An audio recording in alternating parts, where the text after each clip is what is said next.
शिवशक्ती सादर करीत आहे श्रावण विशेष संपूर्ण शिवलीला अमृत मराठी कथा स्वरूपामध्ये श्रावण महिन्याच्या या परमपावन मुहूर्तावर आपण हे संपूर्ण शिवलीला अमृत ऐकत आहोत। यासाठी चॅनेलला सबस्क्राईब करा आणि सोबतच्या बेल आयकॉनला प्रेस करा, जेणेकरून प्रत्येक नवीन अध्यायाचे अपडेट तुम्हाला मिळेल। सर्वात अगोदर सादर करीत आहोत श्री शिवलीला अमृत यातील अध्याय 9वा। या अध्यायाच्या पठनाने अथवा श्रवणाने पूर्वपापे नष्ट होऊन व हातून सत्कर्म घडेल। अध्यायाला सुरुवात करूया।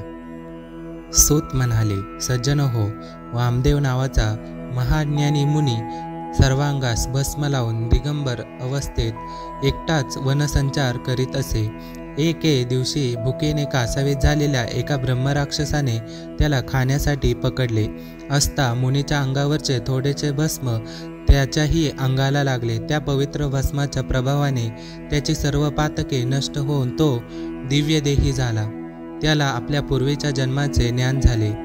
मुनी चरणांना वंदन करून तो म्हणाला, गुरुदेव, तुमच्या दर्शनाने मी पावन झालो आहे आणि आता तुमच्यासमोर माझे मनोगत सांगितले तर मी शिवपदास प्राप्त होईन।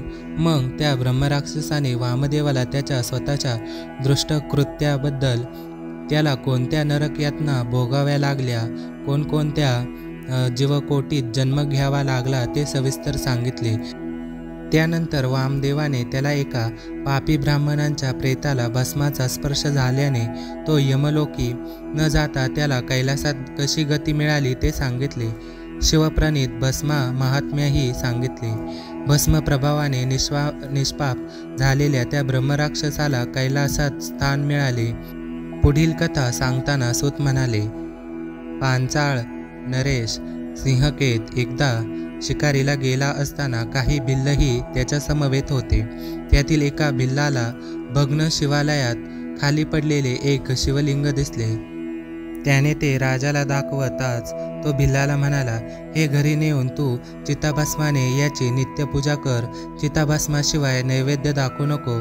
त्याप्रमाणे भिल्लाने ते लिंग घरी आणले व तो त्याची रोज पूजा करू लागला। एके दिवशी खूप हिंडूनही त्याला ताजे चिताभस्म मिळाले नाही, म्हणून तो चिंताग्रस्त झाला। तेव्हा पतीच्या शिवपूजनात खंड पडू नये म्हणून त्याच्या पत्नीने स्वतःला जाळून घेतले। त्या भस्माने त्याने शिवपूजन केले व नेहमीच्या सवयीप्रमाणे नैवेद्य आणण्यासाठी पत्नीला हाक मारली, तर काय आश्चर्य, दिव्य रूप झालेली त्याची पत्नी नैवेद्य घेऊन आली। पूजन झाल्यावर आपल्या पत्नीला जिवंत पाहून त्याला मोठे आश्चर्य वाटले। शिवकृपेने तोही शिवरूप झाला आणि पत्नीसह शिवलोकी गेला। हे वृत्त कळताच सिंहकेतही शिवभक्ती करू लागला आणि अंती शिवपदास पोचला। याप्रमाणे शिवलीला अमृत या ग्रंथातील अध्याय 9वा येथे समाप्त होत आहे।